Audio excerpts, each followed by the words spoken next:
Today I want to talk to you about exhaust systems on the Chevy straight six engines on our CMPs. You see here I got a current project which gives us an opportunity to talk about the exhaust system. Here's your stock exhaust manifold, and the main problem that I found, and I've read that a lot of other people find with these manifolds, is the gasket, the exhaust gasket, which covers, here, here, here, and here. These are intakes with the rings. That these exhaust gaskets blow out consistently, and that was my experience when I was early in the hobby and driving this from about 2003 to about 2007. And I think I replaced the exhaust gaskets at least twice, and I was in the process of examining why I needed to do it a third time. But I'd read up on Maple Leaf Up about the Fenton dual exhaust manifolds, the cast iron ones. I believe it was Phil Waterman on Maple Leaf Up that was talking about them. And I've put these Fenton dual exhaust manifolds in all of my trucks. This is my fourth project here, and I couldn't be happier with them. I've never had a gasket failure, ever, unlike the original manifold. Pretty easy install. You can see that you have to remove the exhaust manifold from the intake manifold completely. 4 bolts, usually never easy to get out. It still leaves, if you've got one, it leaves your horn attachment still available. And whether or not you put on the heat riser plate to put heat to the carburetor, that's your choice. It depends on where you live. Where I live, it doesn't get all that cold in the winter like other places in Canada. I'm here in the Banana Belt, and the I'm not going to fire it up on the coldest days of the year, regardless. So I got a pretty simple installations. When I did my first one, I went to a muffler shop and they welded me up a stiff Y plate.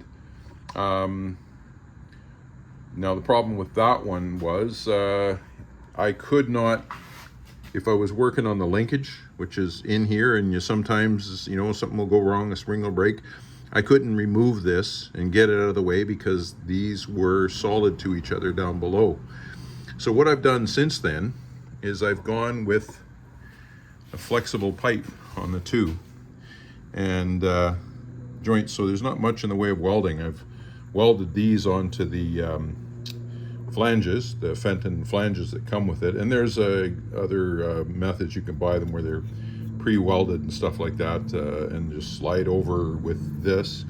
But I just used some leftovers that I had around, and goes back into some straight pipe that will be clamped onto an F-150 Ford mid-70s, early 80s mynifold. And the muffler, that's 2 exhausts and 1 intake. And I use it in the reverse. We're not 390 cubic inches, we're only 235. There's no problem with flowing. I've run this muffler on 3 of the trucks, so it's all good. So again, I've got those stepped clamps down there to put this together. The flexible hose does go over some of the tubing, both there and up here. But anytime that I have to service anything on here, I can get this pipe out of the way by undoing these. And I always put that copper sealant or nickel sealant on those so they never seize. You can always take those off easy enough. Straightforward gaskets. Now, main purpose for myself was to avoid any more gasket leaks, specifically right here, under there, and on the front side, on top and underneath. But the added benefit of these Fenton is they wake up these motors. It gives me more power, more torque. I can get further up hills, at a good speed without having to gear down. I'm not afraid to get out in traffic. I can keep up with any, on a hill, I can keep up with any semi out there. The motor breathes, I get better gas mileage.